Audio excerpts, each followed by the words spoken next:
National Assembly has passed the 2010 Electoral Act Amendment Bill. The legislature, however, removed the controversial clause that ordered the sequence of general elections in the country. President Muhammadu Buhari had earlier refused to assent to the bill because of the clause which sets the sequence of general elections.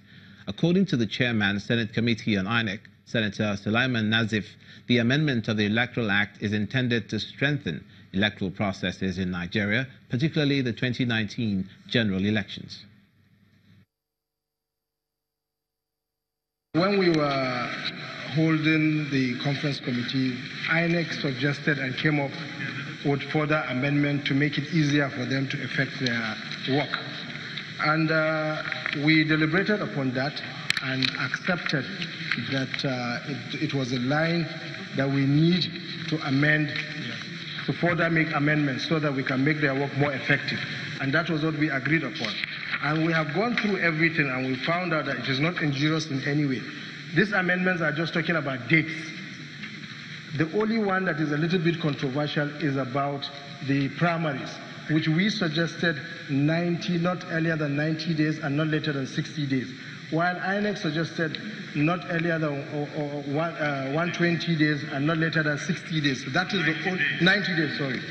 That is the only one that is controversial. Apart from that, there is nothing. It's just about dates. Dates. So it is not injurious in any way to us or to the public. It is not controversial.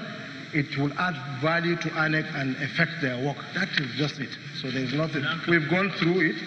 Everybody has gone, a majority of those of us in the committee have gone through it, and we found out it is good to go. And it has harmonized. It has already been harmonized. So there's no problem about this at all. Politics, and in spite of the defection by APC lawmakers during the week, there is a reassurance from the party that the ruling All Progressives Congress will retain power in 2019. This is coming from the Adamawa State Governor, Mohammed Jibrilla, while addressing a crowd of supporters at a mini rally organized by the state chapter of the party.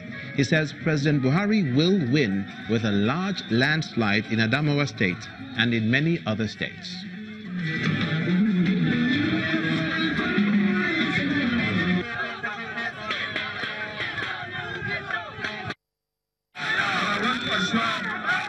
People of Adamawa, they will continue to see the dividend of democracy with what we have been doing since we came into power in 2018. And inshallah, I promise, by the will of Allah, Adamawa State will remain an APC state. Meanwhile, the factional chairman of the All Progressives Congress, Abdullahi Samari, is advocating that its members at the National Assembly should not get automatic tickets ahead of the 2019 general elections. According to him, some legislators are fond of ascribing popularity to themselves, whereas they do not do much for their constituencies. We are not saying a candidate who must have performed very well should not continue. Let the masses, let the electorate decide on who should go back and who should not go back. But using that as an excuse to try to box somebody to the corner that he or she must give you an automatic ticket, we are saying no to that. The masses, the electorate should consider who should come back and who should not go back.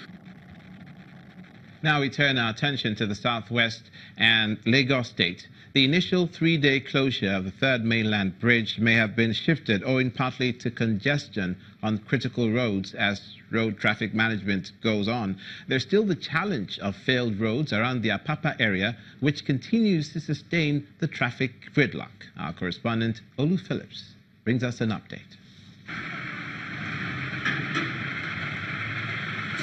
The struggle and the shoe thread chances of making it through what is left of this road is very real.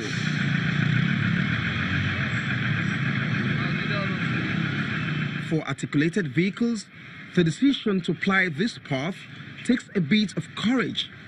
Easy and slowly, you might just be lucky. If you're not so fortunate, then the same fate of this sideways uploaded container becomes your lot. there's been an ultimatum as regards other parts of the country, of Lagos, I should say, in regards clearing the trucks. But all of those trucks and all of those tankers are finding their way into this place. And to get there is Herculean because the roads are bad, terribly bad. It is time again, I perceive, for government to begin to make those ultimatums and see how much they can do in terms of fixing these roads. Blocked drains, tons and tons of refuse littering the roads and road medians, drainages begging to be desilted.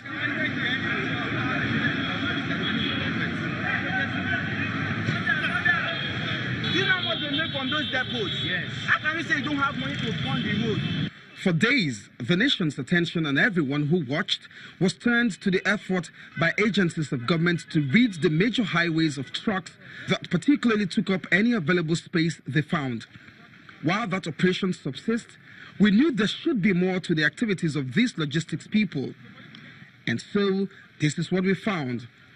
A part, or perhaps one of the major problems which many have not seen yet. Whatever you see here is being caused by the government, because all of these things could easily be fixed. And I know that they all know the root cause of these problems. This place should be taken care of. They're getting bulk of money from here.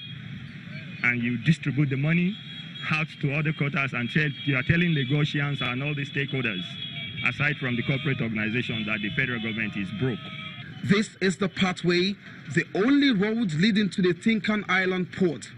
So, all those trucks and tankers you see on Oshodi Apapa Expressway must pass through this rough road in and out of the Tinkan port, just as it could be the end of the road. If you look carefully, you would notice that this road was a built-up place, judging from the road walls and drains that appear intact, which speaks to the fact that every pothole you see started with the size of an orange. When not fixed early and quickly, it breaks up. Same as flooded roads. Water always finds its level, and when the drain channels are not available or blocked, it returns to the road where it becomes inimical to the road integrity. To succeed around this axis, you have to be creative.